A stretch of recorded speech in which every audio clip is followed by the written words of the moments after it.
Welcome to the Business Blast podcast. I'm your host, Tyler Wagner. This episode is brought to you by Authors Unite. Authors Unite makes the process of becoming a published, best-selling author as simple as sipping your morning cup of coffee. You can learn more about Authors Unite at authorsunite.com. Now, let's jump into the episode.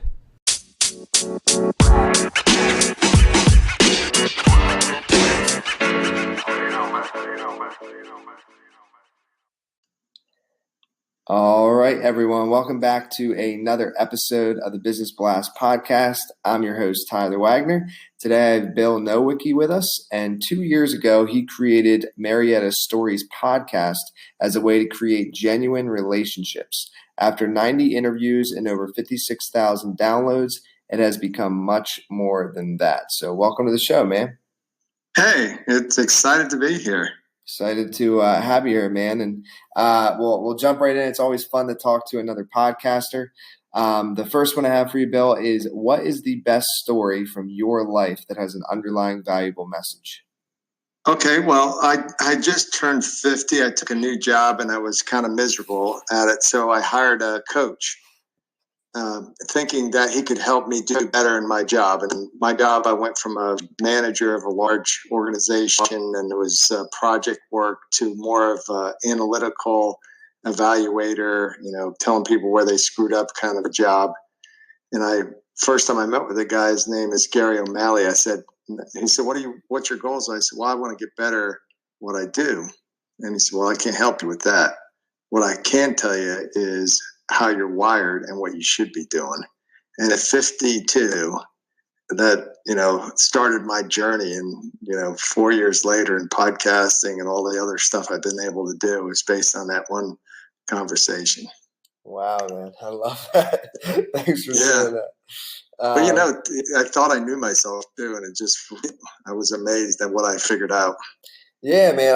And if I just had to guess, if you're doing podcasting, I would assume, you like to connect with people. And that's what I realized. Like my major in college was accounting, and I would have been absolutely miserable. I couldn't even get past the first accounting, 101 class either way. But podcasting, I can do these interviews every day and I absolutely love it. So, yeah, me too. Yeah, I'm still an engineer. I've been doing it for over 30 something years, but podcasting is a whole different thing. Yeah, man. It's a lot of fun. The next one I have for you is what is the most valuable piece of information we should know that's within your expertise or industry? Okay. What I think is very important is when you start, let's say you want to be a podcaster. I edited myself for the first, 6 months. And that taught me a lot of things. One, my vocal tics, the ums, the ahs, and the so's, and all that stuff. I learned to reduce them because it actually made my editing job easier. And the other thing is I wasn't a good listener, and that's the biggest thing. So when I first started doing interviews, I would interrupt. I had something I wanted to really jump in and say, and it's not about you. It's about you're the host that's enabling the listeners to, get the best situation out of your podcast. So you really have to listen for the listener. And it was a game changer. I was actually bent over and doubled over just listening to myself. I was so embarrassed. I was like, man, I got to do better than this. So that's it, man. And what is your best piece of overall business advice? So not necessarily industry specific. Right. Yeah. And I feel strongly about this. You got to go for the long-term relationships, things that pay off. And like I said, I've been doing Marietta Stories for 2 years. I didn't know any business owners. Now I get people coming up to me, connecting with me. Hey, I heard about your show. Can I take you out to coffee? I've been going to shows. I've been getting in restaurants for free. But it's not about that. It's about, connecting with people. One real quick thing. So I started out like many journeys, and I'm sure your podcasting journey is very similar. I started out thinking I'm going to meet these people. I'm going to sell them business videos and I'm going to make a lot of money. And I haven't quite abandoned the video stuff, but what I found is I've created relationships. I reconnect with people. And I was just there's this place called Pool's Pharmacy. It's a family-owned pharmacy It's not, like a Rite Aid or anything like that. And I went in there the other day. I was just saying, "Hey man, how you doing?" He goes, "Great. I've been busy.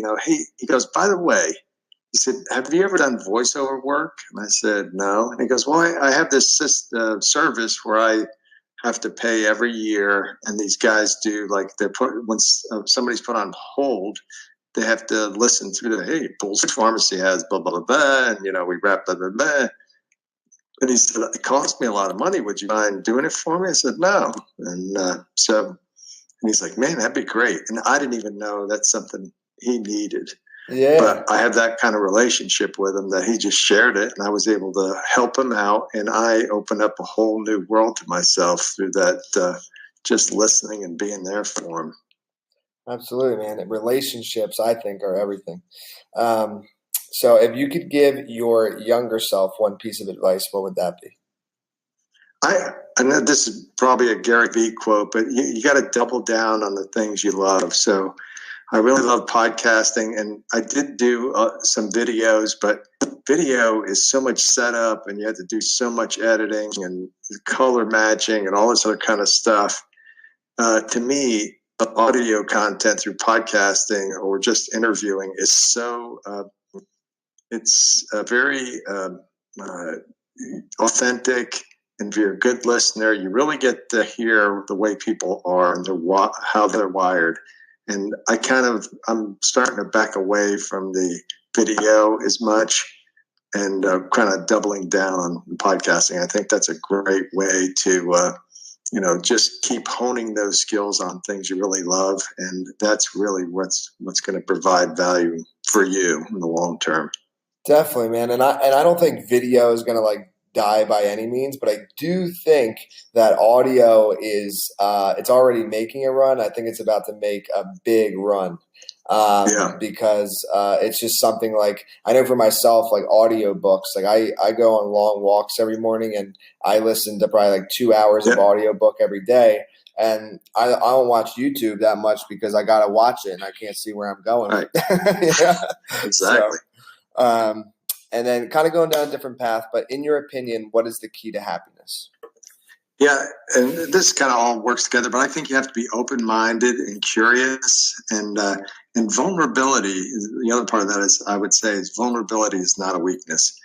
When you're vulnerable, then other people are vulnerable back, and you create these really deep conversations and relationships with people that you wouldn't otherwise, because you got to be somebody you're really not. So I kind of own my vulnerability, own myself, my foibles, what I'm not good at. And it's really opened up a lot of cool relationships I wouldn't have had otherwise. And to me, that's what makes you happy, is giving to people and relationships. And what is the best book that you've read, and what was the number one thing you learned from that? Yeah, building a story brand. I don't know if you heard of the Story Brand podcast, but there's a book that kind of outlines the whole thing. But basically, businesses are not the heroes in the story. It's the clients are the heroes, and you're the guide on their journey. And I'm like, that resonates with me in so many different ways. One, it matches my personality. I just love helping people.